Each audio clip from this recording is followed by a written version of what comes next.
એજ્યુકેશનમાં આપનું સ્વાગત છે। આજે ધોરણ 10 નું પ્રકરણ 7 યામ ભૂમિતિ વિશે અભ્યાસ કરીશું। યામ ભૂમિતિ તમે ધોરણ 9 માં શીખીને જ આવ્યા છો। આજે એનાથી થોડા આગળ ચાલીએ, થોડો વધુ અભ્યાસ કરીએ। પ્રકરણ 7 યામ ભૂમિતિ। મિત્રો, તમે સંખ્યા રેખા વિશે અભ્યાસ કરી ચૂક્યા છો। ધોરણ 5 માં 6 માં 7 માં 8 માં 9 માં પણ શીખી ચૂક્યા છો। એ સંખ્યા રેખાની વાત કરીએ। આ સંખ્યા રેખા 0 થી આપણે જાણીએ છીએ 0 થી જમણી બાજુ ધન પૂર્ણાંક સંખ્યાઓ આવશે, 2 3 4 5 અનંત સંખ્યાઓ સુધી। ડાબી બાજુ ઋણ પૂર્ણાંક સંખ્યાઓ આવશે, -1 -2 -3 -4 અસંખ્ય સંખ્યાઓ આવશે। કોઈ પણ સંખ્યા p આપેલી હોય, કોઈ સંખ્યા p હોય તેને સંખ્યા રેખા પર દર્શાવી શકાય છે। તમને p એટલે કઈ સંખ્યાઓ? ધન પૂર્ણાંક હોય, ઋણ પૂર્ણાંક હોય, અપૂર્ણાંક હોય, સમજ્ય સંખ્યાઓ હોય, તમામ સંખ્યાઓને આપણે એક સામાન્ય અજ્ઞાત સંખ્યા p તરીકે ઓળખીએ છીએ, જેને સંખ્યા રેખા પર દર્શાવી શકાય છે। કોઈ પણ પદાર્થનું સ્થાન લંબ રેખાથી દર્શાવી શકાય છે। લંબ રેખા એટલે આ કોઈ રેખા છે, એના ઉપર આ લંબ રેખા દર્શાવી શકીએ, આ લંબ રેખા કહેવાય। તો કોઈ પણ પદાર્થનું સ્થાન લંબ રેખા દ્વારા નક્કી કરી શકાય છે। ફ્રેન્ચ ગણિતશાસ્ત્રી રેન દેકાર્તે યામ ભૂમિતિ નામની શાખા વિકસાવી। યામ સમતલમાં બિંદુનું સ્થાન નક્કી કરવા માટે એને શું કર્યું? એક સમક્ષિતિજ રેખા લીધી, જેને આપણે x અક્ષ નામ આપ્યું, અને એક શિરોલંબ રેખા લીધી, જેને આપણે y અક્ષ નામ આપ્યું। આ બંને રેખાઓ એકબીજાને ક્યાં છેદે છે? O બિંદુએ। અહીંયા એવું લખ્યું છે કે અંગના O બિંદુમાં છેદે છે। આ O નથી, સોરી, શૂન્ય બિંદુમાં, તેમના શૂન્ય બિંદુમાં છેદે છે। O તો એ બિંદુનું નામ છે। x અક્ષનું બિંદુ 0 અને y અક્ષનું બિંદુ 0, એ 0 બિંદુએ છેદે છે। મતલબ x અક્ષનું બિંદુ 0 અને y અક્ષનું બિંદુ 0, 0 0 થાય, જેને આપણે ઉગમ બિંદુ પણ કહેવાય છે। તમે ધોરણ 9 માં શીખી ગયા, યામાક્ષો જે બિંદુમાં છેદે તેને આપણે ઉગમ બિંદુ તરીકે ઓળખીએ છીએ। તો ઉગમ બિંદુ 0 0। આ સમતલની અંદર યામાક્ષો એકબીજાને છેદે, જેથી સમતલ 4 વિભાગોમાં વિભાજિત થાય છે। કયા 4 વિભાગ? એ 4 વિભાગમાં જે વિભાજિત થાય છે એને ચરણ તરીકે ઓળખવામાં આવે છે। ચરણ કેટલા ચરણ? તો 4। પ્રથમ ચરણ, દ્વિતીય ચરણ, તૃતીય ચરણ, ચતુર્થ ચરણ। તમને ખ્યાલ છે ઉગમ બિંદુથી x અક્ષની જમણી બાજુ એ ધન સંખ્યાઓ આવશે, ડાબી બાજુ એ ઋણ સંખ્યાઓ આવશે, y અક્ષ ઉપર ઉગમ બિંદુથી ઉપરની તરફ ધન સંખ્યા આવશે, નીચેની તરફ ઋણ સંખ્યા આવશે। વિદ્યાર્થી મિત્રો, ખ્યાલ જ છે તમને? દરેક ચરણમાં x અક્ષ અને y અક્ષ, પ્રથમ જ્યારે ક્રમિક જોડે લખીએ ત્યારે પ્રથમ x અક્ષ અને દ્વિતીય y અક્ષ લખાય। આપણે ખાસ મગજમાં ધ્યાન રાખજો, ધોરણ 9 માં શીખી ગયા છીએ। પ્રથમ x અક્ષ, દ્વિતીય y અક્ષ, x અક્ષ y અક્ષ, x અક્ષ અને y અક્ષ। એમાં પ્રથમ ચરણમાં x અને y બંને યામ કેવા હોય? એક ધન હોય અને બીજો પણ ધન હોય।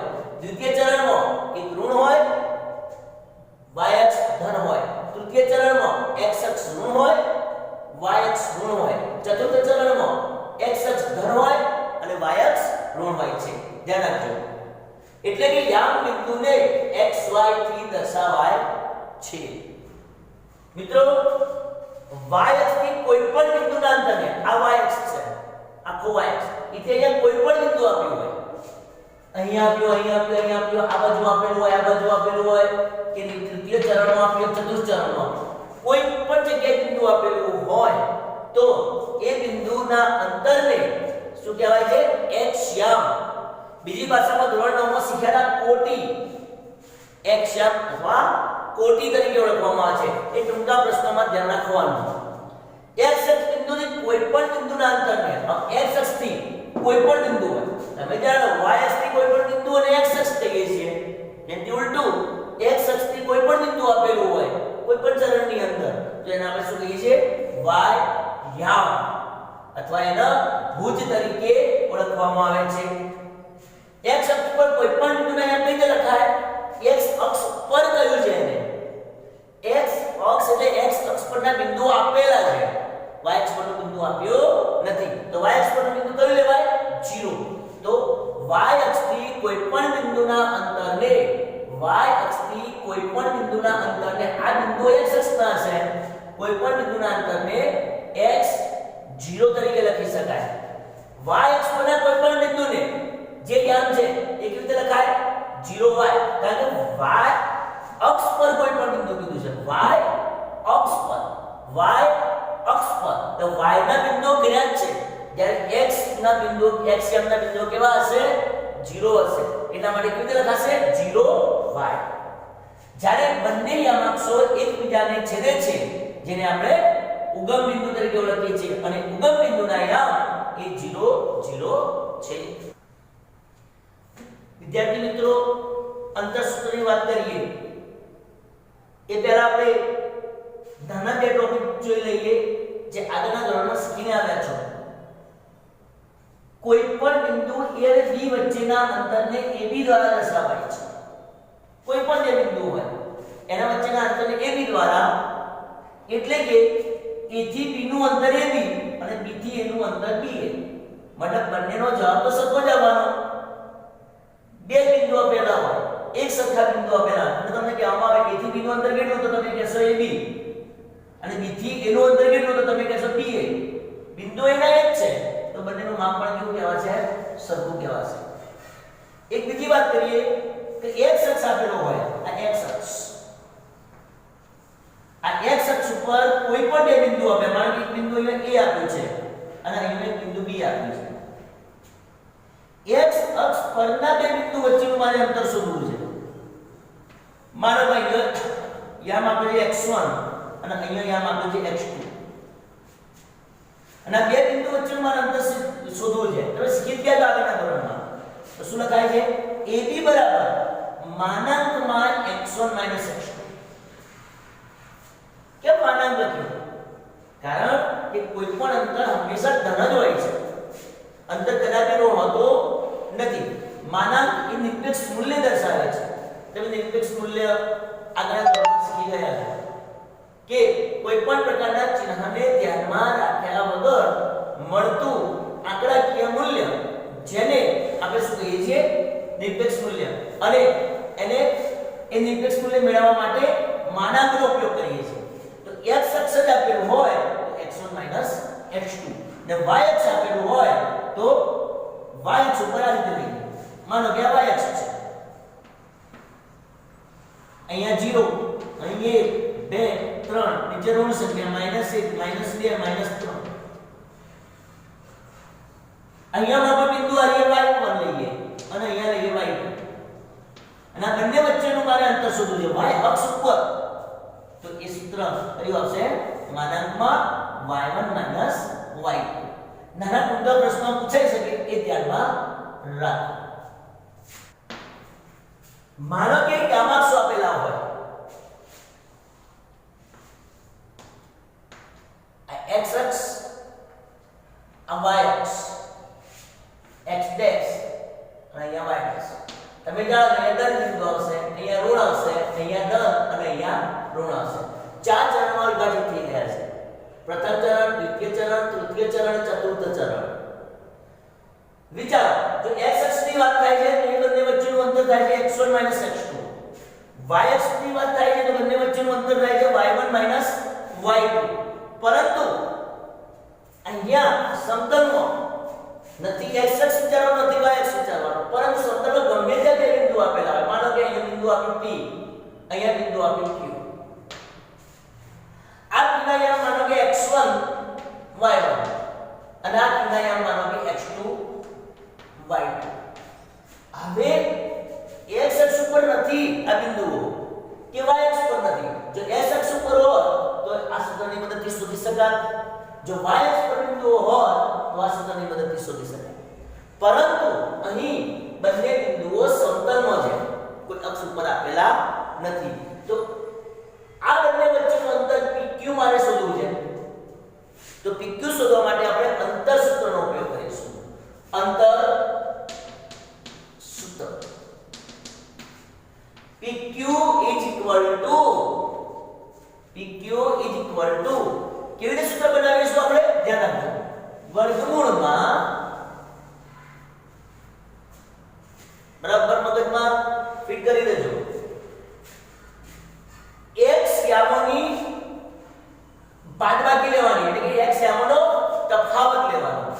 x1 x2 એનો વર્ગ પ્લસ y યામોનો તફાવત લેવાનો. y1 y2 એનો વર્ગ. ખ્યાલ આવી ગયો ને? x યામોનો તફાવત અને y યામોનો તફાવત. આ ખ્યાલ તો હું લખી દઉં. px1 y1 qx2 y2. જો x યામોનો તફાવત કોઈ પણ ઉદાહરણ હોય ધ્યાનમાં રાખવાનું. x યામોનો તફાવત અને y યામોનો તફાવત એનો વર્ગ કરવાનો અને બંનેનો શું કરી દેવાનો? સરવાળો. ત્યારબાદ એનું વર્ગમૂળ લઈ લેવાનું. સીધી રીતે આ સૂત્ર આપણે શીખ્યા. અથવા આ રીતે પણ લખાય. આ વર્ગ છે એ આ બદલાઈ દઈએ અથવા બંને બાજુ વર્ગ કરીએ તો આ વર્ગમૂળ દૂર થઈ જશે. સાદી ભાષામાં વર્ગમૂળને જમણી બાજુ ડાબી બાજુ લાવવું હોય તો આનો વર્ગ થઈ જાય. PQ નો વર્ગ બરાબર x1 x2 એનો વર્ગ પ્લસ y1 y2 એનો વર્ગ. આ રીતે પણ લખી શકાય છે. સરળતા ખાતર આ રીતે તમે સૂત્ર બનાવી શકો છો. હવે એક ઉદાહરણ દ્વારા સમજીએ આપણે. ઉદાહરણ એ તમારા મગજમાં ફિટ થઈ જશે. માનો કે P23 Q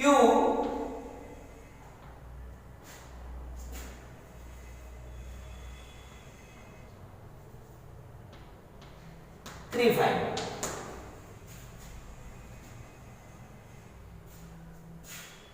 તો PQ શોધો. આવું જો PQ લખ્યું હોય તો પણ એ સમજવાનું કે એનું અંતર માંગી લે. ઘણી વખત આવી રીતે પણ લખેલું આવશે D PQ શોધો. તો આપણે એને શું કહેવાય? અંતર જ તરીકે ઓળખવામાં આવે છે. આ મગજમાં ફિટ રાખજો. હવે મારે D PQ અથવા PQ શોધવું છે તો તમને ખબર જ છે કે આ રે છે x યામ, આ છે y યામ, આ રે છે x2 યામ અને આ રે y2 યામ. કેમ અહીંયા x1 y1 અને x2 y2 લખીએ કે બંને બિંદુઓ અલગ અલગ છે. આ x1 યામ છે, આ બીજું બિંદુ યામ x1 ન લખી શકાય એટલા માટે x2 કોઈ ત્રીજું આપ્યું હોય તો x3 લખાય. ધ્યાન રાખો. હવે સૂત્ર આ બંનેમાંથી કોઈ બી મૂકી શકો છો. તમે આ પણ મૂકી શકો છો, આ પણ મૂકી શકો છો. ચલો આપણે પહેલું મૂકીએ. PQ બરાબર વર્ગમૂળમાં. સૂત્ર મગજમાં ફિટ હોય તો એ લખવાની જરૂર નથી. સૂત્ર ડાયરેક્ટ તમે કિંમત મૂકી શકો છો. આપણે જાણીએ છીએ x યામોનો તફાવત. તો એ x યામો કયા છે? 2 અને 3. 2 - 3 એનો વર્ગ પ્લસ આપણે જાણીએ y યામોનો તફાવત. તો એ y યામ કયા? 3 અને 5. 3 - 5 એનો વર્ગ. ધ્યાન રાખો મિત્રો. સાતનું ભાગીએ. 2 માંથી 3 જાય તો -1 એનો વર્ગ પ્લસ 3 માંથી 5 જાય તો -2 એનો વર્ગ. તમે કીધું કે માઈનસ કેવી રીતે આવ્યો? તમને ખબર છે ધન અને ઋણ સંખ્યાની હંમેશા બાદબાકી થાય અને ચિહ્ન મોટી સંખ્યા. ધન અને ઋણ સંખ્યાની હંમેશા બાદબાકી થાય અને ચિહ્ન મોટી સંખ્યા. એટલા માટે અહીંયા -1 એનો વર્ગ -2 એનો વર્ગ. જો -1 નો વર્ગ આપણે જાણીએ છીએ આગળના ધોરણમાં શીખી ગયા છીએ. માઈનસ નો વર્ગ પ્લસ અને 1 નો વર્ગ 1. -2 નો વર્ગ માઈનસ નો વર્ગ પ્લસ 2 નો વર્ગ 4. 4 ને 5 વર્ગમૂળમાં 5. તો આપણે PQ ની કિંમત કેટલી આવી? વર્ગમૂળમાં 5. સમજી ગયા મિત્રો? મિત્રો હવે અહીંયા ધ્યાન રાખો, અંતરના કેટલાક ગુણધર્મ શીખીએ. અંતર હંમેશા અંદરૂણ હોય. અંદરૂણ મતલબ ઋણ ન હોય તેવું, એટલે કે ધન જ હોય. એટલે કે AB નું મૂલ્ય એ હંમેશા ધન હોય. 0 પણ હોઈ શકે પરંતુ ઋણ હોઈ શકતું નથી. જો કોઈ પણ બે સંખ્યાઓ A અને B અથવા કોઈ પણ બે બિંદુ A અને B સમાન આપેલા હોય તો એનું અંતર હંમેશા કેટલું આવશે? જે જાણીએ જ છે કે બંનેની બાદબાકી થવાની છે એટલે એનું અંતર કેટલું આવી જવાનું? 0. જો ત્રણ બિંદુ આપેલા હોય A B C, ત્રણ બિંદુઓ માટે, ત્રણેય બિંદુની આપણે ચર્ચા કરીએ. જો ત્રણેય બિંદુઓમાં ત્રણેય બાજુ લેવામાં આવે, ત્રણ બાજુઓ પૈકી બે બાજુનો સરવાળો AB + BC એ ત્રીજી બાજુ AC કરતા બંનેનો સરવાળો મોટો થાય. ફરી ધ્યાન રાખજો, A B C બિંદુ ત્રણ બાજુઓ AB BC AC, ત્રણ બાજુ પૈકી બે બાજુ AB અને BC નો સરવાળો એ ત્રીજી બાજુ કરતા મોટો થાય તો A B અને C એ અસમરેખ બિંદુઓ છે એમ કહેવાય. એની વિરુદ્ધ જો ત્રણેય બાજુ પૈકી બે બાજુનો સરવાળો ત્રીજી બાજુ બરાબર થાય, બરાબર ધ્યાનમાં રાખો, બે બાજુનો સરવાળો ત્રીજી બાજુ બરાબર થાય તો આ ત્રણેય બિંદુઓ A B અને C એ કેવા કહેવાશે? સમરેખ બિંદુઓ તરીકે ઓળખાશે. જો ત્રણેય બિંદુ સમરેખ હોય અને જે બે બાજુ સરખી હોય એ બે બાજુ સરખી હોય એમાં જે બિંદુ કોમન હોય એ બિંદુ હંમેશા જે ત્રીજી બાજુ છે એમાં જે બે બિંદુ છે એ બે બિંદુની વચ્ચે હોય છે. એટલે કે B એ A અને C ની વચ્ચે હોય છે. કેટલાક ત્રિકોણ માટેના નિયમો જોઈએ આપણે. માનો કે ત્રિકોણ ABC માટે ત્રણ બાજુઓ લઈએ AB BC અને AC. ધ્યાન રાખજો મિત્રો, ત્રણેય બાજુઓ અંતરસૂત્રની મદદથી A અને B વચ્ચેનું અંતર, B અને C વચ્ચેનું અંતર, A અને C વચ્ચેનું અંતર લેવામાં આવે. અને જો નંબર ત્રણેય અંતરસૂત્રની મદદથી જ્યારે અંતરો મેળવીએ છીએ ત્યારે ત્રણેયના અંતર સમાન આવે.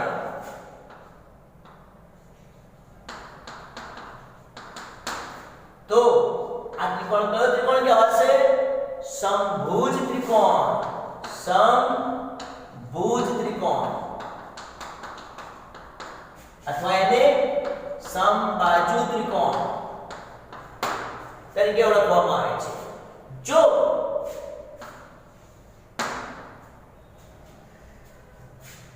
કોઈ પણ બે બાજુનું માપ સમાન હોય અને ત્રીજી બાજુનું માપ સમાન ન હોય તો સમદ્વિભુજ ત્રિકોણ, સમદ્વિભુજ ત્રિકોણ અથવા સમદ્વિબાજુ ત્રિકોણ કહે છે. જો ત્રણેય બાજુના માપ સમાન ન હોય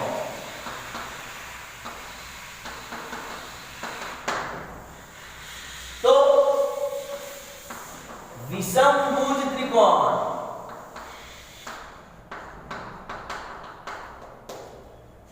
કહે છે.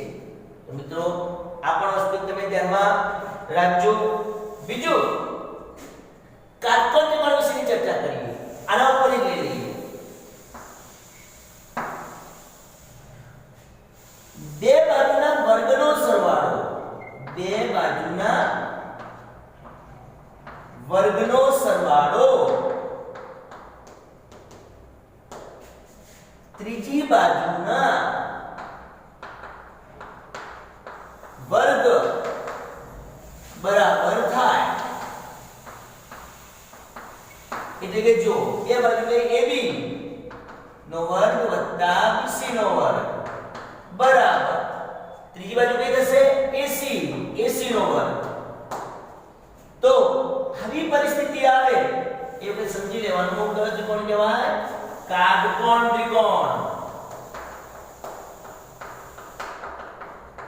ત્રિકોણ કહે છે. છેલ્લો પોઈન્ટ ધ્યાન રાખજો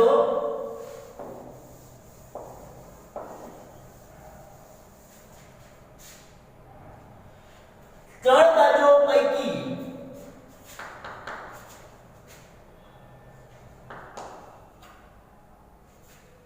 બે બાજુના માપ સમાન હોય તથા બે બાજુનો વર્ગ ત્રીજી બાજુના વર્ગ બરાબર થાય તો બે બાજુ સમાન તો સમદ્વિભુજ અને બે બાજુના વર્ગનો સરવાળો ત્રીજી બાજુના વર્ગ બરાબર તો સમદ્વિભુજ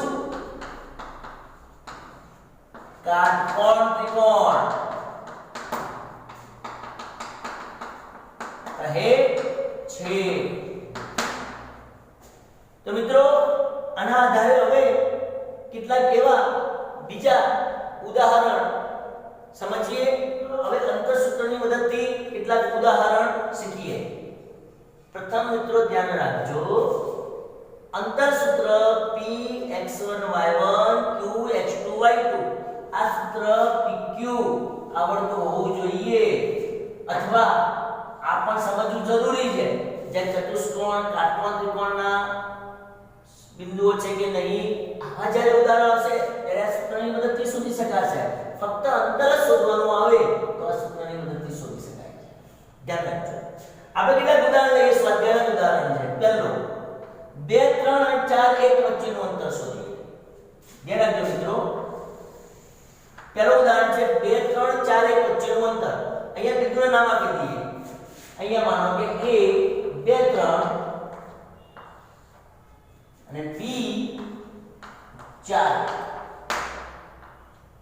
આ બંને વચ્ચેનું અંતર આપણે જાણીએ સૂત્ર AB વર્ગમૂળમાં x1 x2 એનો વર્ગ પ્લસ y1 y2 એનો વર્ગ. તો માનો કે આ x1 આ y1 આ x2 આ y2 જોઈએ. મૂલ્ય મૂકી દઈએ. x1 ની જગ્યાએ મૂકી દઈએ 2 માઈનસ x2 ની જગ્યાએ મૂકી દઈએ 4 પ્લસ y1 ની જગ્યાએ મૂકી દઈએ 3 y2 ની જગ્યાએ મૂકી દઈએ 1. બંનેના વર્ગ લઈશું. 2 માંથી 4 જાય તો -2 એનો વર્ગ લઈશું. અહીંયા 2 એનો વર્ગ લઈશું. ધન સંખ્યાનો વર્ગ પણ ધન આવશે ઋણ સંખ્યાનો વર્ગ પણ હંમેશા ધન આવશે. તો -2 નો વર્ગ 4 2 નો વર્ગ 4 4 8 is equal to 4 2 8 4 નું વર્ગમૂળ નીકળશે 2 વર્ગમૂળમાં 2 નું વર્ગમૂળ નીકળશે નહીં. તો અહીંયા AB બરાબર આવશે 2 વર્ગમૂળમાં 2. હવે મિત્રો AB બરાબર આવશે 2 વર્ગમૂળમાં 2. આગળ બીજું ઉદાહરણ લઈએ. એ અજ્ઞાત સંખ્યા છે. ધ્યાન રાખજો. AB - A - B અહીંયા મૂકી દે P ની કિંમત મૂકીએ AB Q ની કિંમત મૂકીએ -A - B બરાબર. ધ્યાન રાખજો. અહીંયા આપી દે x1 y1 અહીંયા આપી દે x2 y2. સૂત્ર મૂકીએ PQ is equal to સૂત્ર તો મગજમાં ફિટ જ કરી દો x1 x2 નો વર્ગ પ્લસ y1 y2 નો વર્ગ બરાબર. જો x1 ની કિંમત તો a માઈનસ x2 ની કિંમત માઈનસ a1. યાદ રાખજો અહીંયા માઈનસ તો છે જ સૂત્ર મુજબ.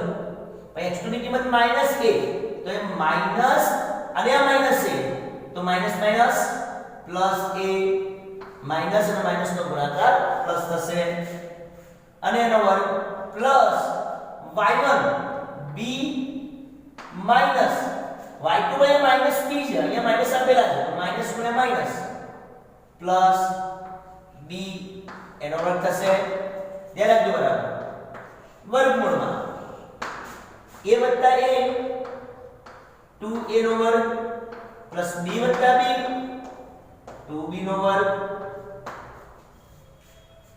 ઉપર જઈએ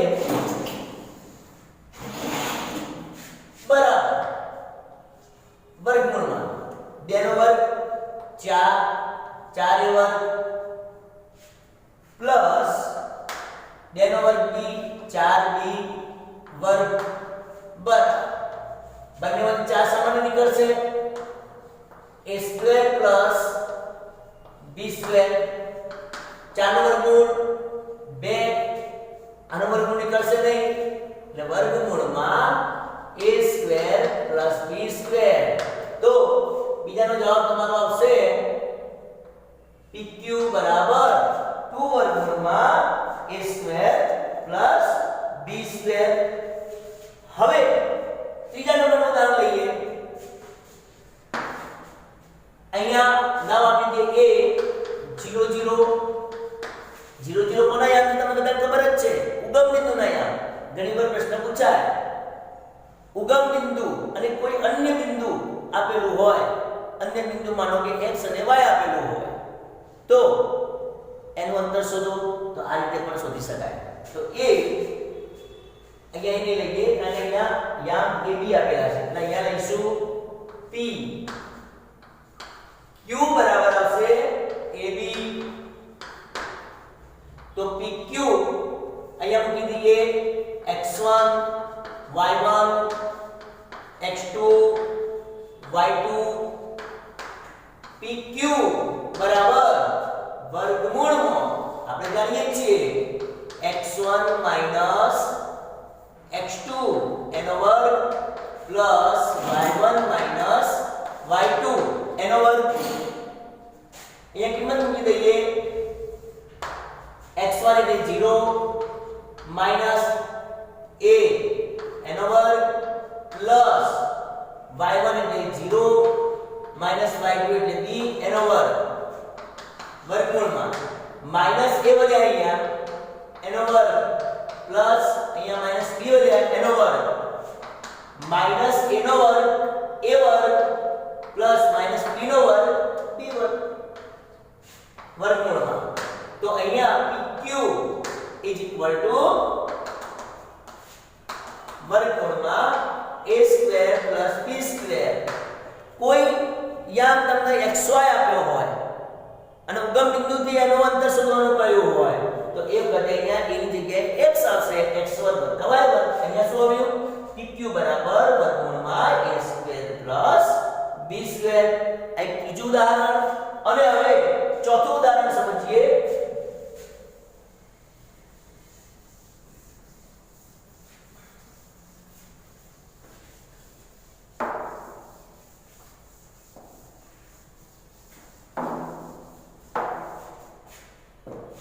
p 2 - 3 q 10 y વચ્ચેનું અંતર 10 મને તમને અંતર આપી દીધું છે p અને q વચ્ચેનું અંતર pq આપ્યું છે pq બરાબર કેટલું આપ્યું છે pq બરાબર 10 તમારા p ના યામ કયા આવે છે 2 - 3 q ના યામ કયા આવે છે 10y એનો અર્થ એ થયો આ x1 આ y1 આ x2 આ y2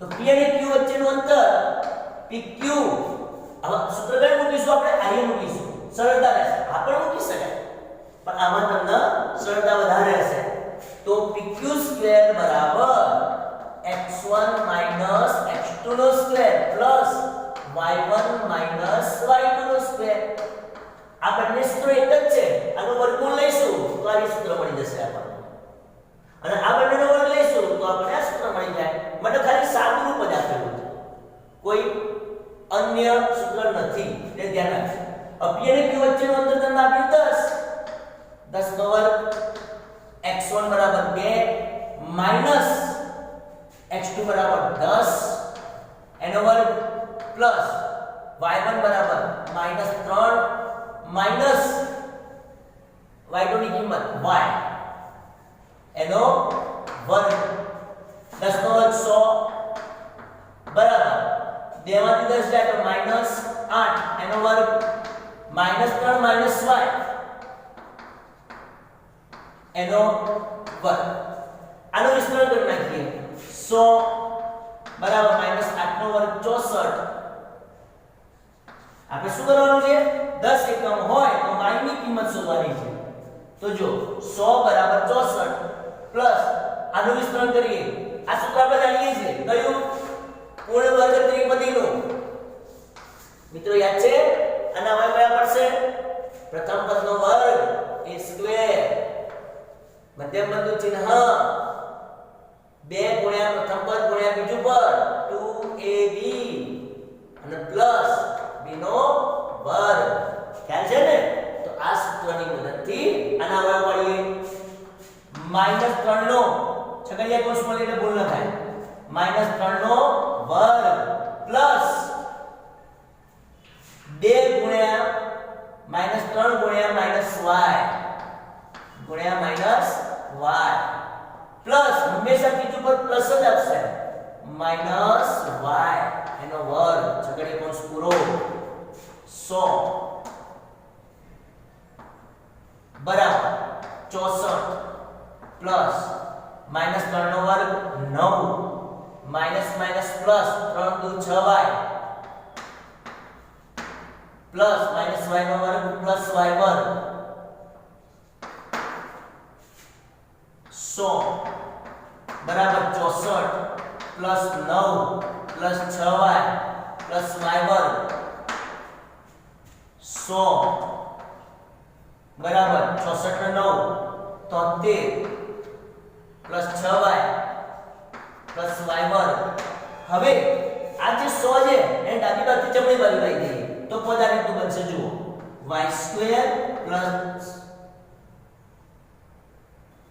6y પ્લસ 73 આ એમને મૂકી દીધું હવે આ જે ડાબી બાજુ 100 ને જમણી બાજુ લઈ દઈએ તો ધન છે તો ઋણ થઈ જશે -100 બરાબર 0 y² પ્લસ 6y પ્લસ 100 માં 73 જાય તો ન આવડે તો આ રીતે જોઈ લેવાનું સામાન્ય વસ્તુ છે આવડી જાય કેટલા આવ્યા 27 પણ કેવું ચિહ્ન આવશે મોટી સંખ્યાનું એટલે -27 બરાબર 0 હવે શું કરું મિત્રો યાદ કરો હવે શું કરું તો મધ્યમ પદના ભાગ તમે ધોરણ 8 અને ધોરણ 9 માં શીખી ગયા છો ના મધ્યમ પદના ભાગ એવી રીતે પાડવાના કે સરવાળો +6 આવે અને ગુણાકાર -27 આવે તો 27 ગુણ્યા 1 એટલે 27 તો 27 ને એવા ભાગ પાડો કે સરવાળો +6 આવે તો 9 તરી 27 9 માંથી 3 જાય તો 6 તો +6 આવી જાય છે એટલે કે એના ભાગ કયા પડશે y² plus 9y minus 3y minus 27 બરાબર 0 બંને બધી y સામાન્ય કાઢીએ y પ્લસ 9 માઈનસ 3 સામાન્ય કરશે और माइनस निकलेगा अंदर चिन्ह बदल जाए प्लस 9 बराबर 0 y प्लस 9 y माइनस 3 बराबर 0 હવે આની કિંમત પણ 0 કહેવાય અને આ પદની પણ કિંમત 0 કહેવાય એટલે કે y પ્લસ 9 બરાબર 0 અને y માઈનસ 3 બરાબર 0 9 ના બાદ લઈએ તો y -9 અને y ની કિંમત કેટલી થશે 3 બે કિંમત આવી y ની કિંમત -9 અને 3 છે સમજ પડી ગઈ મિત્રો તો આવી રીતે તમે પહેલા સ્વાધ્યાયમાં આવા ઘણા ઉદાહરણ છે તે તમે ગણી શકો છો મિત્રો આજનો વિડિયો ગમ્યો હશે શક્ય એટલા સાદા ઉદાહરણ લેવાની કોશિશ કરી છે જેથી તમને વધુમાં વધુ ઉદાહરણ વિશે અભ્યાસ કરી શકો વિડિયો ગમ્યો હશે એવી આશા રાખું છું. વિડિયો શક્ય એટલા વધારે વિદ્યાર્થીઓને શેર કરજો, લાઈક કરજો. મિત્રો એક વસ્તુ, તમે સબસ્ક્રાઇબ નથી કરતા. સબસ્ક્રાઇબ કરવાનું રાખો કે જેથી વધુમાં વધુ વિડિયો તમને મળી રહે. તો હવે ભાગ 2 વિશેની ચર્ચા આગળના વિડિયોમાં કરીશું.